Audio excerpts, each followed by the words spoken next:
제가 대학교 2학년 때 저희 어머님이 많이 편찮으셨습니다. 거의 한 달 정도를 병석에 누워 계셨던 것 같아요. 근데 어느 날은 저를 이렇게 물끄러미 쳐다보시더니 이런 질문을 던지셨습니다. 정준아, 나 죽으면 너 어떻게 살래? 저는 1초의 망설임도 없이 엄마, 걱정하지 마. 나 과외해서 먹고 살면 돼. 그 당시는 IMF 전이라 한국 경제가 좋아서요, 서울대학생이 과외를 하면 한 달에 40만 원 받았습니다. 그래서 과외 몇 탕 뛰면 충분히 생활비는 벌겠다 싶어서 어머니의 질문을 문자 그대로 받아들여서 그대로 제가 생각하는 말을 답으로 말을 했던 겁니다. 그 시험 문제 내는 출제자의 의도는 잘 파악하여서 서울대를 갔건만 저를 낳아주시고 길러주신 저희 어머니의 그 질문의 의도는 파악할 수가 없어서 이런 저희 어머니에게 큰 실망이 되는 어머니의 마음을 서운하게 해드리는 그런 답을 하고 만 거였습니다. 여러분, 저희 어머님이 그 질문을 하셨을 때는 어떤 답을 듣기를 원하셨던 걸까요? 엄마 안 죽어? 엄마 무슨 말이야? 이제부터 내가 엄마 호강시켜드릴 날만 남았는데 빨리 일어나셔야죠. 이런 대답을 기대하셨을 텐데 제가 뭐라고 대답했다고요? 과외해서 먹고 살면 된다고. 제가요, 저의 어머니 마음을 전혀 헤아릴 줄 몰랐던 겁니다. 철이 없었던 거죠. 제가 오늘 설교 서두에 이 말을 왜 하냐면요, 그 소개시켜드릴 책의 그 기본 컨셉이랑 연관이 되기 때문에 그렇습니다. 이 문요한이라고 제가 전에 소개시켜드렸던 그 정신과 의사신데요, 관계의 언어라고 하는 책을 쓰셨습니다. 한 1년 전에 쓰신 책인데 여기 보시면 크게 두 가지의 그 개념을 구분을 합니다. 그 다음 페이지 보여주시면 하나는 마음 읽기라고 하는 개념이고요, 그 다음은 마음 헤아리기라고 하는 개념입니다. 먼저 마음 읽기는 뭐래요? 자신의 느낌이나 짐작으로 상대의 마음을 판단하는 것이다. 그러니까 저는 저희 어머니의 마음을 헤아릴 것도 없이 생각도 안 하고 그 질문의 문자적인 의미만 그대로 받아들여서 답을 한 겁니다. 그러니까 저는 저희 어머니의 질문에 마음 읽기로 답을 한 거예요. 그런데 마음 헤아리기는 뭐라고요? 판단을 유보하고. 무슨 뜻인가 하면 그 사람을 보자마자, 아니면 그 사람의 그 행동이나 말을 듣고 보자마자 내 속에서 떠오르는 생각을 스탑하는 겁니다. 그리고 뭐 하라고요? 상대의 마음에서 무슨 일이 벌어지고 있는지에 관심을 기울이는 것이다. 그러니까 저희 어머니가 왜 뜬금없이 나 죽으면 너 어떻게 살래? 라고 하는 질문을 하셨을까? 저희 어머니가 지금 어떤 상황에 처하셨길래? 어머니의 의도는 무엇이었을까? 이게 바로 뭐라고요? 마음 헤아리기. 저 책에 보시면 우리는 저 두 가지가 다 필요하다 이렇게 말을 합니다. 이 마음 읽기는요, 이 생존 경쟁이 치열한 이 세상 가운데 살아가면서 누구를 만나잖아요? 그럼 빨리 판단을 해야 되는 겁니다. 이 사람이 적인가 친구인가? Fight or flight. 내가 이 사람이랑 싸울 것인가? Flight. 도망갈 것인가? 이 사람의 전투력을 빨리 내가 가늠을 해야만 살아남을 수가 있는 거예요. 그 빨리 판단하는 게 마음 읽기입니다. 그런데 우리는 똑같은 사람들, 하나님께서 우리 인생 가운데 보내주신 사람들을 계속해서 만나고 이 사람들과 더 깊은 관계로 들어가야 됩니다. 마음 읽기라고 하는 건요, 순간에 내가 캐치해내는 능력이에요. 그런데 그런 것은 내가 실수하고 착각할 확률이 높습니다. 그래서 우리에게 필요한 게 뭐라고요? 마음 헤아리기. 마음 헤아리기라고 하는 것을 아까 사자성어로 뭐라고 제가 말씀드렸죠? 역지사지. 내 자신을 상대방의 입장에 놓고 보는 겁니다. 그래서 그 사람이 어떻게 생각하고 어떻게 느끼는가를 충분히 헤아려 보는 것, 이게 바로 마음 헤아리기입니다. 여러분들, 이게 쉽습니까? 어렵습니까? 어려워요. 왜 어려운가 하면 저 책에서 그렇게 써놨어요. 우리 모두는 자기 중심성에 갇혀 있기 때문이다. 다시 말하면 천상천하의 유아독존. 우리는 이 세상을 살아가면서 누구 중심으로 살아가요? 나 중심으로 살아가는 거예요. 그러니까 상대방이 무엇을 느끼는지 알고 싶어도 잘 느껴지지가 않을 때가 많습니다. 그래서 나는 나름대로 상대방을 위한다고 하는데, 나름대로 사랑한다고 사랑하는데, 내가 쏟아부은 만큼 그거에 합당한 좋은 결과가 나한테 돌아올지 않을 때가 많아요. 나는 좋은 반응을 기대하고 어떤 일을 했는데, 어떤 말을 했는데 돌아오는 것은 그렇지 않을 때가 많다는 거예요. 이렇게만 말씀드리면 이게 무슨 소린가 모르실 것 같아서, 저 책에 보시면 그 문요한 저 정신과 의사가 아내와 있었던 그 에피소드를 소개합니다. 아내가 독감에, 아주 지독한 독감에 걸려서 끙끙 앓으면서 지금 누워 있는 겁니다. 남편이, 이 의사가 퇴근을 하고 집에 가다 보니까 곰탕집이 보이는 거예요. 보자마자 야, 여기서 곰탕 한 그릇 사가면 되겠다, 신나가지고 가가지고 얼른 팔팔 끓였습니다. 자기야, 빨리 나와봐. 아유, 나 좀 내비둬, 나 그냥 누워있을게. 아니야, 와서 국물이라도 마셔. 빨리 억지로 먹어야 약이라도 먹고 힘을 내고 일어나지. 억지로 데리고 와서 앉혔습니다. 그런데 곰탕을 보는 순간 비위가 상해서 다시 침대로 들어가 버린 거예요. 그 뒷모습을 보는데 이 남편이 마음이 상한 겁니다. 그래가지고 그 뒤통수에다 대고, 아니 그냥 들어가면 어떡해? 사온 사람 성의를 봐서라도 국물이라도 좀 떠먹어야지. 서운한 마음에 한마디를 내뱉은 거예요. 그러니까 이번에는 누구의 마음이 상해요?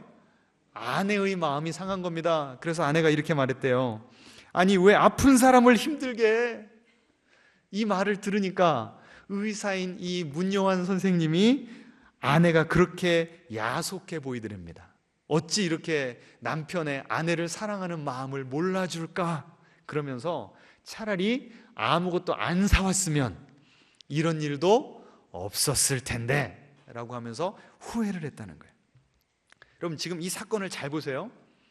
이 남편이 곰탕을 사왔을 때, 그리고 끓여주면서 아내에게 먹으라고 했을 때, 이 남편의 마음에 작동하는 마음의 모드가 마음 읽기였습니까? 마음 헤아리기였습니까?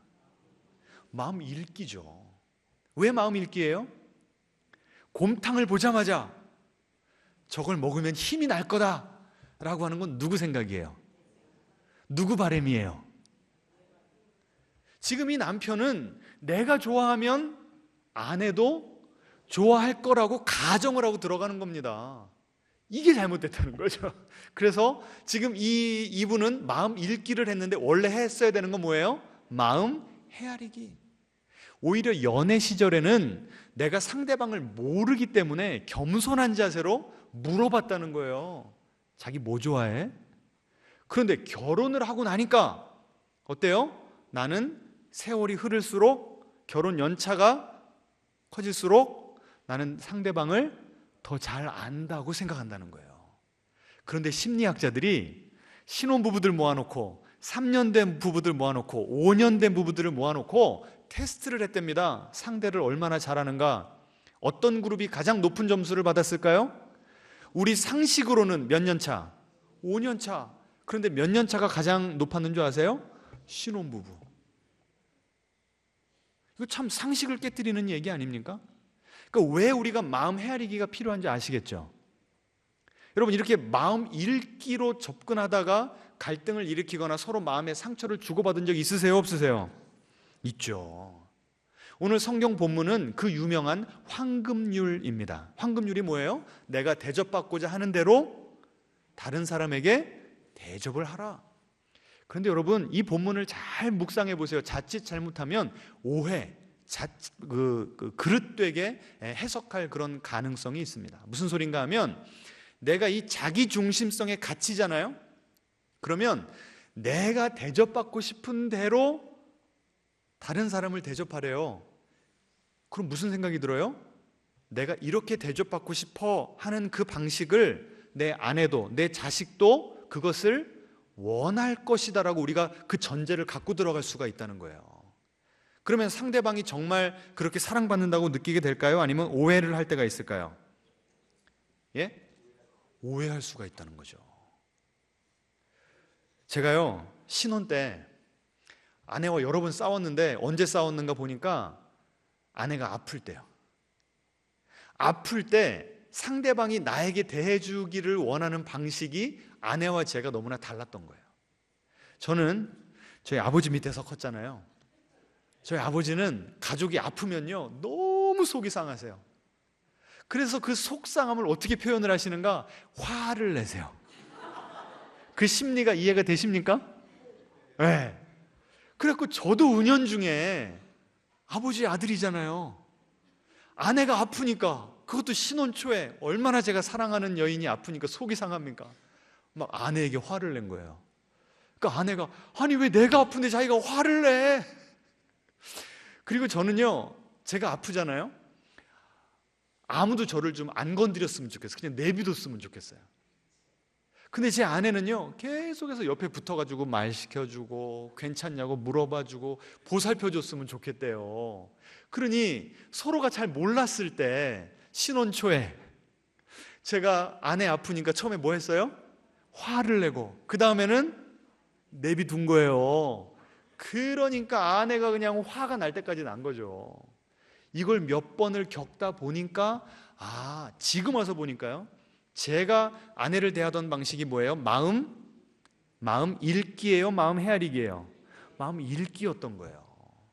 그래서 몇 번을 그렇게 싸우고 나니까 이게 아내가 원하는 게 아니구나. 그때 살아 이 마음 헤아리기의 스위치를 켜게 된 겁니다. 우리 앞뒤적으로 인사하겠습니다. 마음 헤아리기의 스위치를 켜야 됩니다.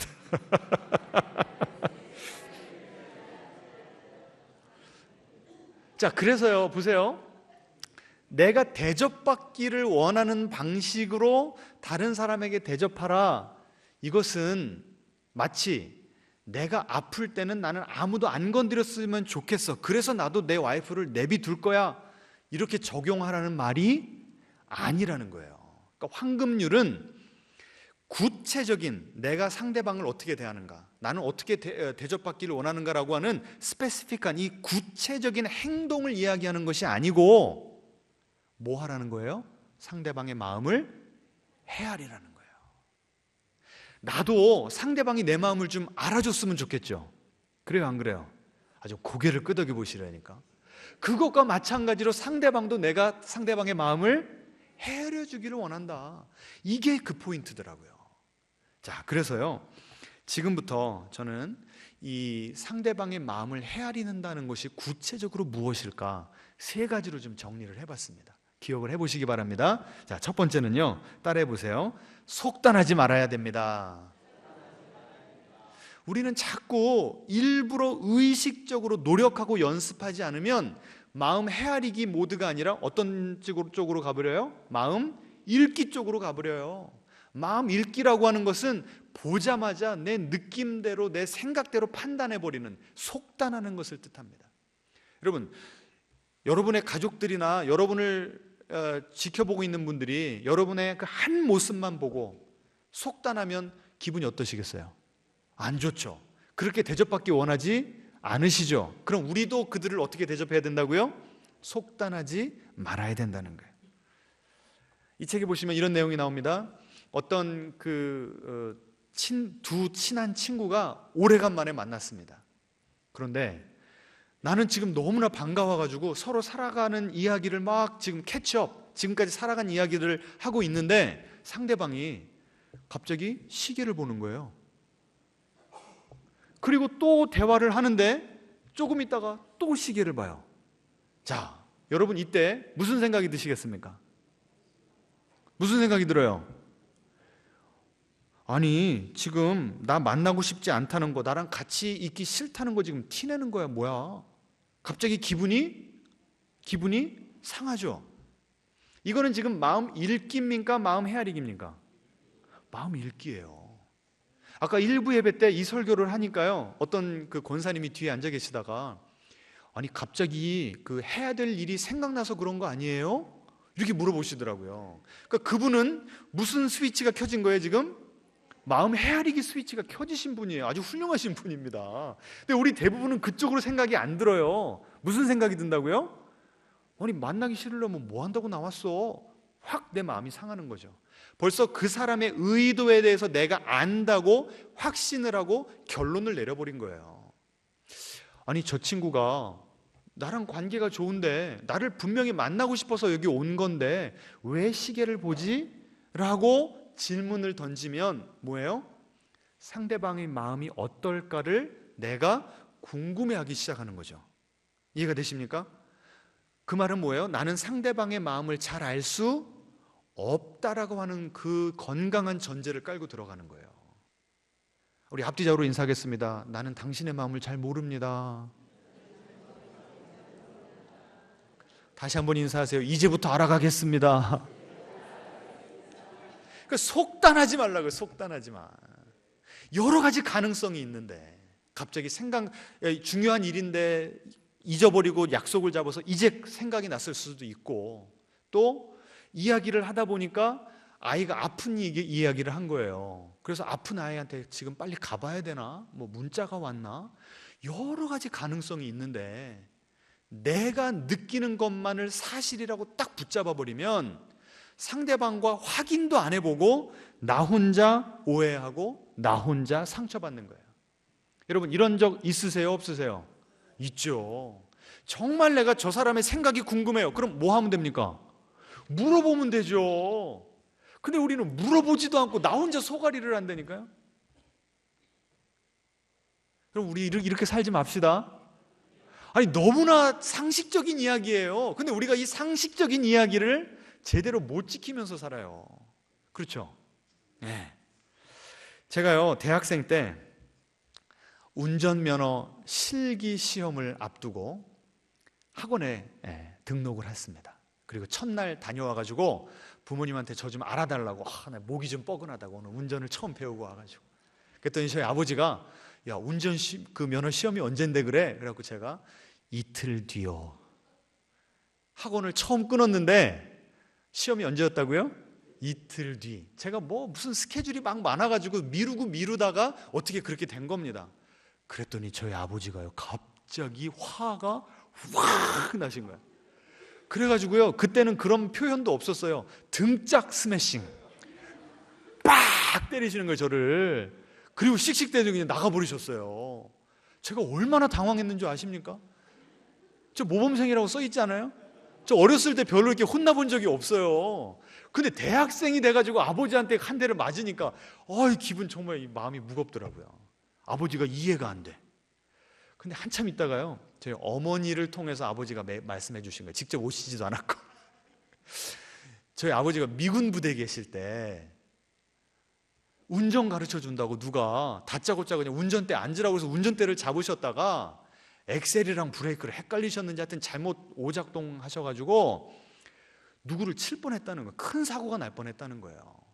그러니 이 아들을 사랑하시는 마음에 제가 그 미숙한 상태로 운전면허 시험 보러 갔다가 비슷한 사고라도 나면 안 되니까 갑자기 급한 마음에 뭐부터 난 거예요? 화부터 난 거예요. 그러니까 그 마음을 그렇게 표현한 것은 바람직하지는 않지만 왜 그렇게 반응하셨는지에 대해서는 뭐가 되는 거예요? 이해가 되는 거죠. 만약에 제가 속단하면서 이제 아버지랑 저는 끝입니다, 그랬으면 됐겠어요? 안 됐겠어요? 안 되는 거죠. 여러분, 속단하지 맙시다. 나름의 스토리가 있어요. 내가 특별히 우리 평생 같이 지내야 되는 이 가족이 아직도 이해가 안 된다, 그러면 그 가족에 대해서 내가 모르는 내용들이 있다는 거예요. 여러분은 여러분의 가족을 정말 잘 아세요? 여러분의 가족이 다 이해가 되세요? 안 되죠. 그럼 오늘 가시면 뭐 하시면 돼요? 물어보면 돼요. 싸우자고 달려드는 것이 아니라 최대한 부드러운 목소리와 눈빛으로 내가 정말 당신에 대해서, 내가 아들아, 내가 너에 대해서 알고 싶은데 말이지 라고 하면서 한번 대화를 시작을 해보시는 여러분 되시기를 축원합니다. 하실 수 있겠습니까? 그러니까 오늘 설교 내용은요, 잔잔합니다. 특별히 아하 하는 내용들이 없어요. 그냥 상식적인데 뭐가 중요해요? 아는 것보다 아는 것을 실천하는 게 중요한 겁니다. 자, 두 번째로, 첫 번째는 뭐 하지 마시라고요? 속단하지 말라는 거예요. 두 번째는 소소한 일에 관심을 기울이자는 거예요. 뭐 하자고요? 소소한 일에 관심을 기울이자. 그 정신과 의사에게 결혼 20년 차 된 여성분이 상담을 받으러 왔어요. 내가 더 이상 이 남자랑은 못 살겠어서 이제 이혼을 결심하려고 왔다고. 그런데 남편에 대해서 들어보니까 너무 괜찮은 거예요. 잘 나가는 사업가라서 unlimited, 이 제한도가 없는 신용카드를 주면서 마음껏 써라고 줬대요. 괜찮은 남편이죠? 에? 게다가 이 친정 식구들 일자리까지 알아봐주고 용돈도 막 충분하게 주는 멋진 남편이래요. 그런데 왜 이혼을 생각했는가? 20년 동안 내가 이 말을 그렇게 듣고 싶었는데 이 말을 한 번도 안 해줬대요. 이 말이 뭘까요? 사랑해요? 아니에요. 잘 들어보세요. 오늘 뭐 했어? 이 말을 한 번도 안 들어봤대. 남편이 집에 들어오면 딱 세 마디 정도 한답니다. 별일 없어? 애들한테 문제 없어? 뭐 필요한 것 없어? 그러면 끝이래요. 여러분 보세요. 별일 없어와 오늘 뭐 했어? 내용은 어때요? 질문 내용이 좀 비슷하긴 하죠. 그런데 남편이 별일 없어? 라고 하는 것은 정말 별일 있었는지 없었는지 궁금해서 던진 질문은 아니었던 것 같아요. 오늘 뭐 했어? 영어로 하면 How was your day? 뭐예요? 자기가 어떤 삶을 살았는지, 오늘 어떤 일들이 벌어졌고 누구를 만났고 어떤 생각을 했고 뭘 느꼈는지 나는 당신의 하루에 대해서 뭐 하고 싶다? 알고 싶다는 거예요. 그 소소하고 진심 어린 그 관심이 없으니까 남편이 아무리 나를 잘 보호해주고 필요한 걸 다 필요한 걸 다 공급을 해줘도 내 마음에 만족이 없고 공허하게 느껴진다. 이걸 표현을 하더라는 거예요. 여러분 한번 생각해 봅시다. 오늘 뭐 했어? 물어보는 거 돈 많이 들죠? 예? 너무 힘들죠? 우리 앞뒤적으로 한번 연습 좀 해봅시다. 오늘 뭐 하셨어요? 다시 한번 질문해 봅니다. 오늘 하루 어떠셨어요? 배우자에게, 자녀에게, 부모님에게 이 질문을 좀 해보자고요. 저도 오늘 이 설교를 준비하면서 찔립니다. 제가 제자훈련이건 뭐 중보기도 팀이건 전도특공대건 소그룹 모일 때마다 저는 항상 이 질문으로 시작해요. 한 주 어떠셨어요? 그러면 대다수 성도님들이 미주알 고주알 자기 살아가는 이야기들을 다 하십니다.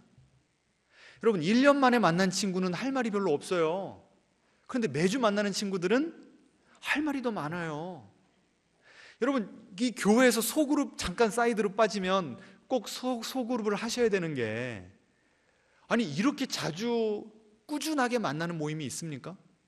그리고 여러분의 한 주가 어땠는지 정말 순수한 관심을 가지고 알고 싶어서 물어보는 사람들이 여러분 주변에 교회분들 빼고 셀원들 빼고 몇 명이나 있습니까? 없잖아요. 이 가족이 이걸 좀 물어봐 줘야 된다는 거죠. 그래서 그걸 물어보면요 벌써 이 제자훈련 분위기가 확 풀어지면서 우리의 막 웅크렸던 마음들이 다 풀어지면서요 속에 있는 이야기 나오고 벌써 하나님의 은혜를 받을 준비가 되는 겁니다. 그래서 저는 직접 무언가를 가르치고 기도하는 시간도 너무나 소중하지만 한 주 어떠셨어요? 정말 저는 어젠다가 없거든요. 제가 뭐 그분들에게 막 뭘 바라는 게 없이 정말 그분들을 알고 싶어하는 그 마음으로 이 질문을 던지니까요 서로를 알아가는 기쁨이 너무 좋더라고요. 여러분 좀 실천해 봅시다. 아멘. 특별히 오늘 부부가 같이 앉으신 분들은 꼭 실천하시고 다음 주에 리포트를 써서 보내주시기를 부탁드리겠습니다.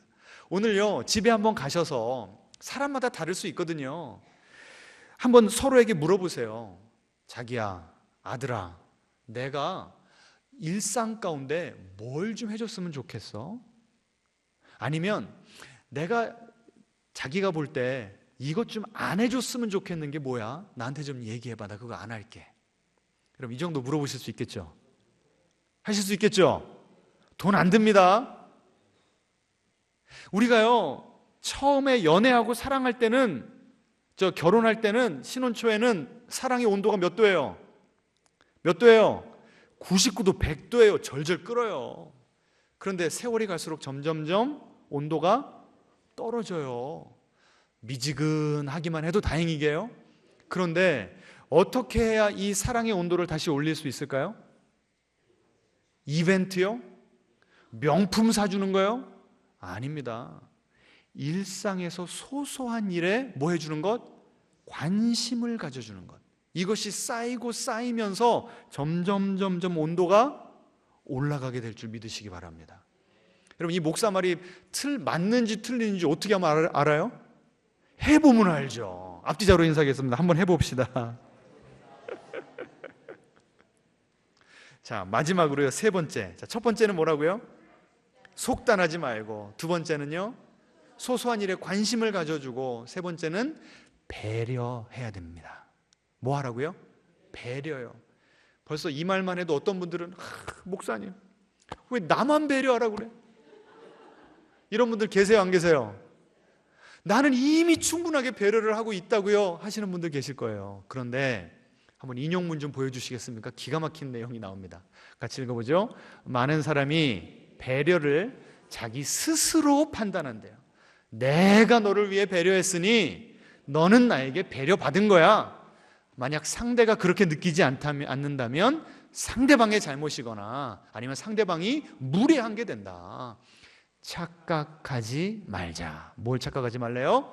배려는 내가 판단하는 것이 아니라 상대가 판단하는 거래요. 자, 나만 배려한다고 억울하신 분들, 오늘 집에 가셔서 해야 될 일이 있습니다. 뭐 하셔야 돼요? 내가 배려를 베풀었다고 생각하는 그 가족에게 가서 물어보셔야 돼요. 자기는 내가 이런 일을 할 때 정말 배려받는다고 느껴? 라고 물어봐야 돼요. 나는 죽으라고 하는데 상대방은 전혀 그게 안 느껴질 수가 있어요. 이 책에 보시면 아버지와 아들의 이야기가 나옵니다. 이 아버지와 단독으로 1대1 상담을 했더니 아버지가 뭐라고 이야기를 하냐면, 나는 이 아들을 잘 이해하고 있다고, 아들과 대화도 잘 나눈다고 그렇게 이야기를 하더래요. 그리고 이제 아버지를 그 방에서 내보내고 아들을 데리고 왔습니다. 아들이 뭐라고 이야기를 하냐면, 정작 힘든 일이 있을 때 가장 이야기하기 어려운 상대가 아버지라고 그랬대요. 어때요? 서로 관계를 바라보는 관점이, 느끼는 사랑의 온도가 너무 다른 거죠. 왜 그런가 하고 아들에게 물어봤더니 아들이 공부 때문에 스트레스를 받아가지고 아버지에게 한마디 했더니 뭐라고 아버지가 대답을 하냐면, 너만 힘든 거 아니야. 다 힘들어. 그 힘든 것을 잘 견딜 수 있느냐 없느냐가 중요한 거야. 힘들다 하면 더 힘들어져. 잘할 수 있어. 최선을 다해봐. 이렇게 얘기를 해주더라는 거예요.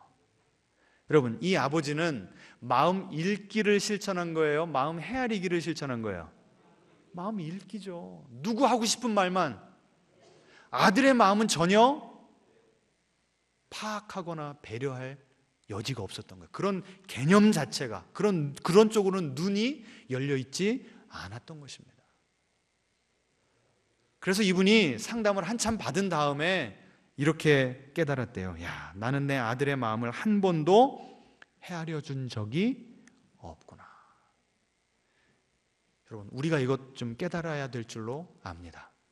왜 나는 이만큼 했는데 저 사람은 왜 내가 한 것의 그 진가를 모르고 나한테 이렇게밖에 대하지 못하는가?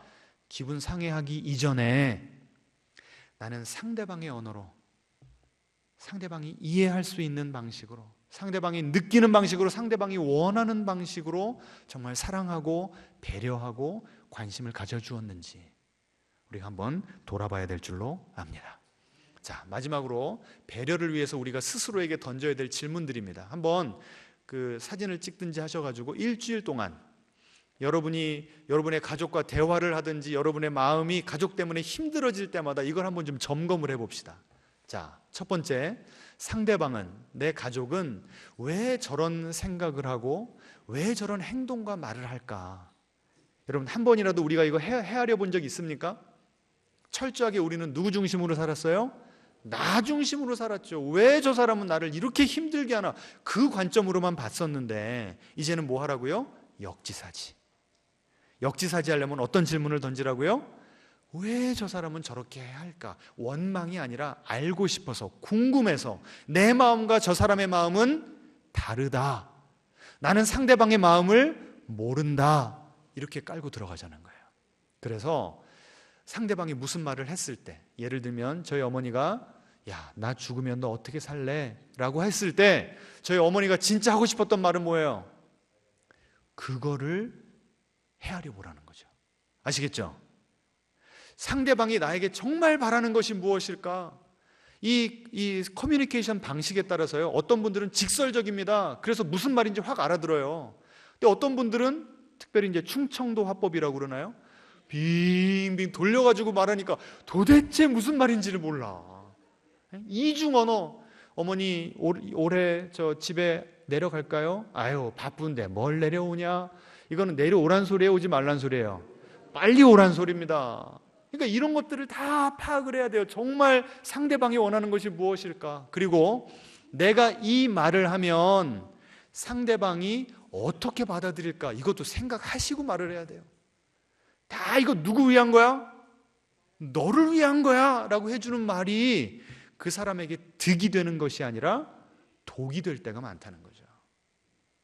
게다가 어떻게 해줄지만 잘 생각하고 배려해야 되는 것이 아니라 마지막, 나의 어떤 점이 상대방을 불편하게 하고 갈등을 일으키는가. 그 상담 그 문요한 그 의사가요, 이 질문을 상담 받으러 온 분들에게 던진대요. 그러면 대부분이 답을 못 한답니다. 만약에 여러분에게 여러분의 배우자나 여러분의 자녀의 어떤 점이 나를 불편하게 하고 갈등을 일으키는가 물어보면은 답이 어떨까요? 금방 나와요.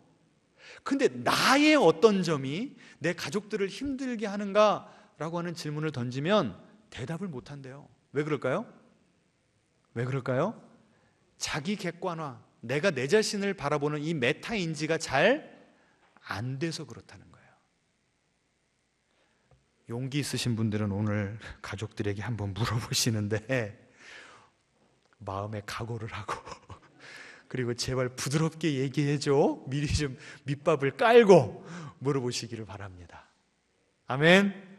예, 그래서 오늘 참 메시지가 좀 부담스러울 수는 있지만 하나님께서 우리에게 주신 가족이잖아요. 어떻게든 우리가, 하나님께서 우리에게 가정, 천국을 미리 경험하라고 가정을 주셨는데 우리가 서로 마음을 헤아리면 천국이 되어갈 수 있습니다. 아멘. 그런데 마음 읽기, 자기중심적으로 내 감정으로 내 판단을 해버리면 가족이 점점 멀어질 수밖에 없습니다. 우리는 지금 기로에 서 있습니다. 여러분, 황금률, 마음 헤아리기를 실천하시면서 행복한 인생을 사시겠습니까? 아니면 자꾸 속단하면서 그리고 나 혼자 속으로 오해하고 나 혼자 상처받으면서 그렇게 사시겠습니까? 선택은 여러분의 것입니다. 찬양하겠습니다.